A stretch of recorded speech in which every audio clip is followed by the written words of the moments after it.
What's up, guys? I was gonna put this as part of my podcast, but there's been a lot of talk about this, and it's just too laughable to not make it its own video, you know? And also, I don't want to take up too much time of the podcast just talking about this thing. So, the narrative. Conor McGregor versus Cowboy Cerrone was a fixed fight. This is something I've been seeing all over social media, even people I know. Some people are just throwing out this fixed fight thing whenever really Conor fights. It's not the only time. I've heard Conor and Khabib was fixed. I heard Conor and Floyd was fixed. I heard Conor and Eddie Alvarez was fixed. Nate Diaz 1 was fixed. Conor versus Jose Aldo was fixed. I mean, whenever Conor fights, it's fixed. But the narrative hasn't been stronger than UFC 246, where Conor defeated Cowboy Cerrone in 40 seconds by TKO. And generally, I'm seeing a lot of this argument from casual fans, people that aren't in the know of MMA or combat sports, or really can't tell much of the difference between a leg kick and a high kick, such as Stephen A. Smith, constantly saying that Conor caught Cowboy with a leg kick. So the people saying it looked fixed. Well, a lot of people look at a kick and can't determine if it's a low kick or a high kick. So I cannot go by those people's judgment of what looks right and what looks wrong and what looks like it's happening and what looks like it doesn't. I mean, these are the same people that will see a double leg takedown and say that it was a spine buster. I need more context. And that's another big thing. I see a lot of this fixed fight argument without much context. Just, it looked fixed. Do you really think it wasn't fixed? You really think the UFC wouldn't fix this fight for Conor's return, make more money, all this stuff? There's really no context. There's really no backup. There's really no evidence to anything anybody's really saying when it comes to the quote-unquote fixed fight.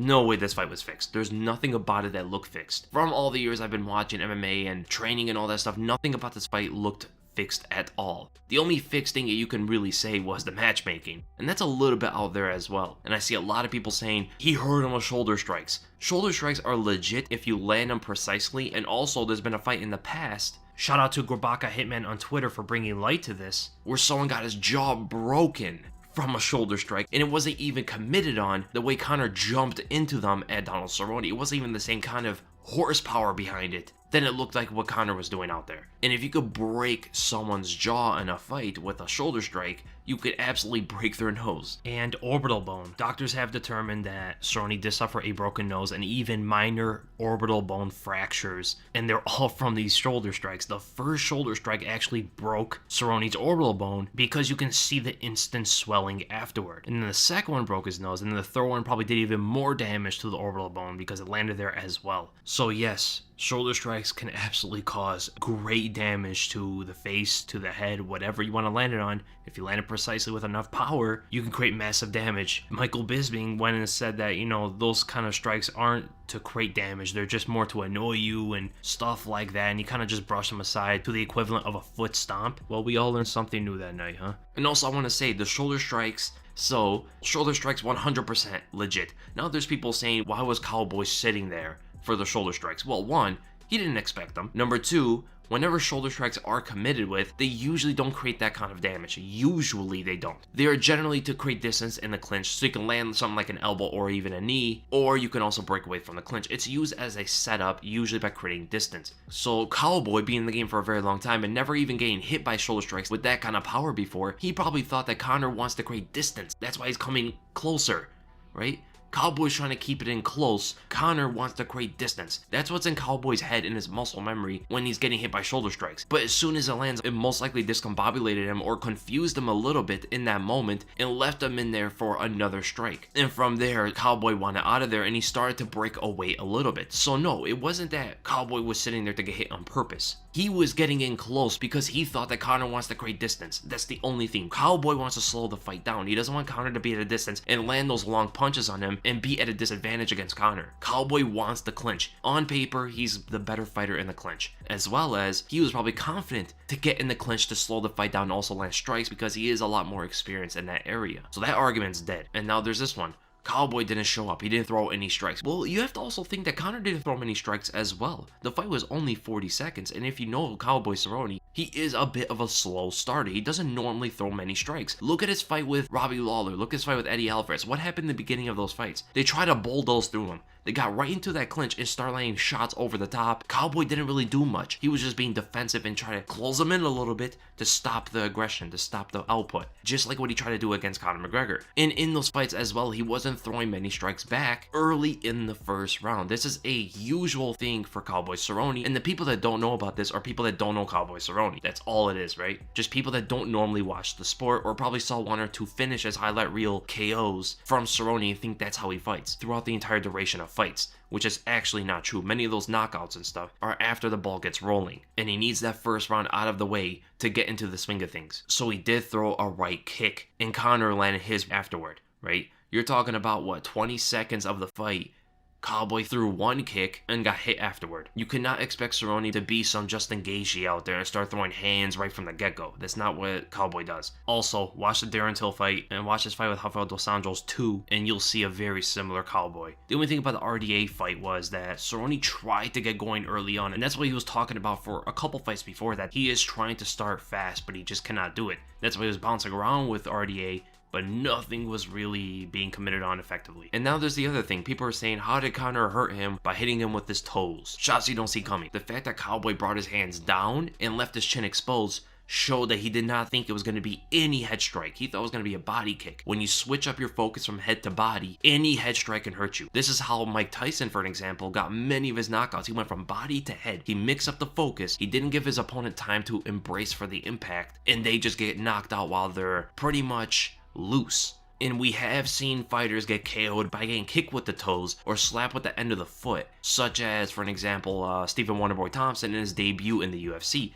That kick right over the shoulder just slapped his opponent but knocked him out senseless. It didn't have the most horsepower ever. The kick that Conor threw had more power in it than the one that Stephen Thompson threw at his opponent. But yet, Stephen Thompson damaged his opponent far worse than Conor damaged Cowboy. It's just the shots you don't see coming at the end of the day. And that alone wasn't even the one that finished Cerrone completely. And you also have to know, Cerrone's already a little bit out of it because of his busted up eye and nose. I mean, it's probably really hard for Cowboy to see. You know, a broken nose already makes your eyes really watery, and it does affect your vision a bit, but broken orbital bone is going to even add more impairment to your sight. That alone is very understandable of why Cowboy probably looked to some as if he was holding back a little bit. The guy got his face broken seconds into the fight, and after getting a head kick from that damage to the nose, you bet Cerrone is definitely gonna be bewildered and rocked at that point. I see some people say, I've never seen Cowboy get on his back. I've seen this a couple times. That has nothing to do with anything. First of all, Cowboy wasn't even on his back. He was on his side. He was trying to fight off and push away at Conor, but Conor did a really good job of pushing down Cerrone's leg, so Cowboy cannot push away Conor from delivering any kind of damage. So yes, even on the ground, getting drilled to the ground by those left hands after, Cowboy was still trying something to defend himself. He was covering up and trying to push at Conor with his legs. Nothing worked because Conor was on it. He was just technically too sharp and too ahead of Cerrone. You also have to take into account Cowboy's brain damage, right? It's a very good argument to bring up the amount of times Cowboy got hit in his recent fights, how many fights he has taken, and how short the break was in between each fight, which doesn't allow himself to get the necessary healing between each fight, right? How long will it take to heal up brain damage, right? I mean, he just got knocked out by Justin Gaethje 4 months before he took this fight with Conor McGregor, and you also have to know, Cowboy probably sparred once or twice throughout the training camp, right, for Conor McGregor. He got knocked out by Justin Gaethje. He was completely concussed in that fight. He got badly damaged against Tony Ferguson 3 months before he fought Justin Gaethje.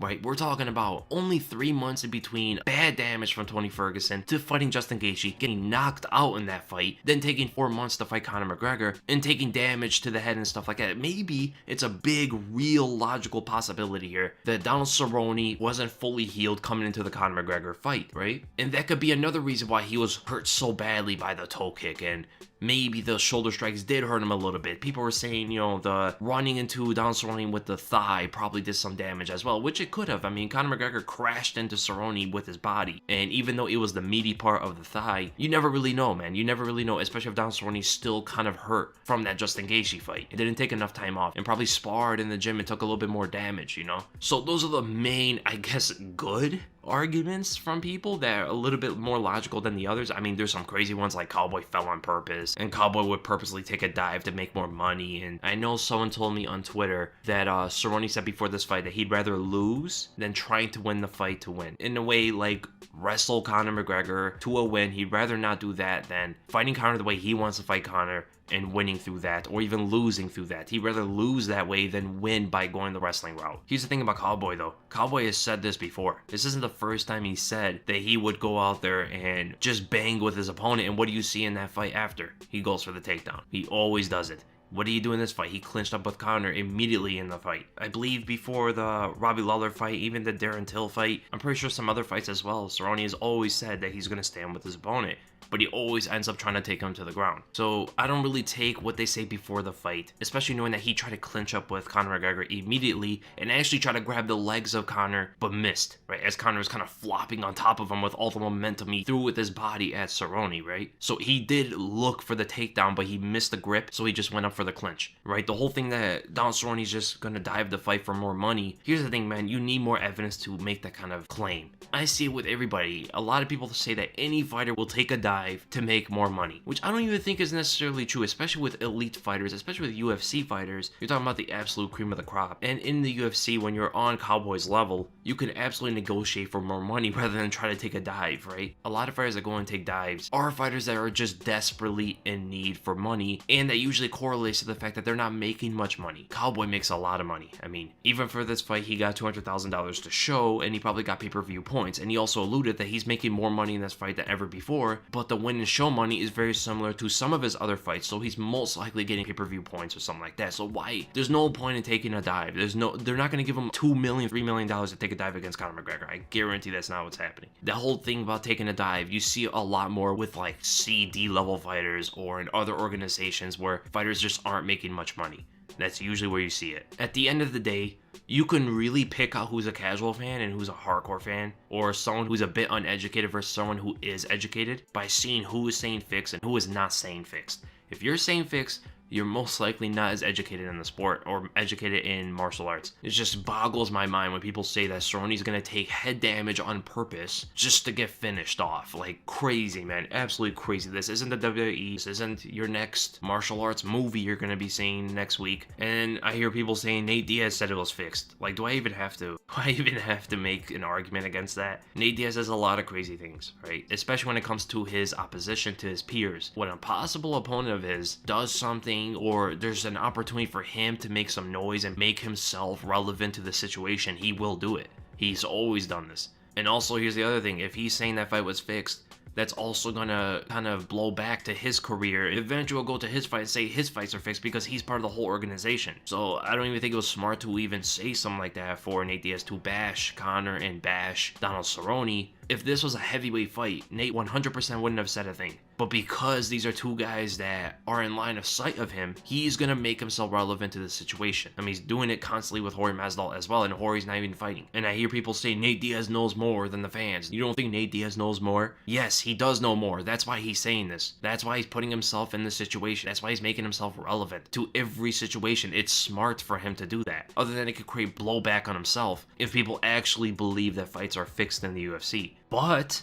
he most likely knows the naive will catch on and carry the message, right? That's why you see his tweets about this fight have thousands upon thousands of retweets and likes and all that stuff, right? Kind of sad to see it. But Nate is going to take advantage of that. And then here's the final thing, and it just shows the complete lack of education, the complete lack of knowledge. Betting is involved in fighting. UFC got paid to fix this fight. That is incredibly illegal. If that were to happen, the UFC would probably get shut down. It would be very easy to investigate that, most likely. And in no time, it will just completely destroy the organization. And why would the UFC ever do that? They've gone without Conor McGregor for a while.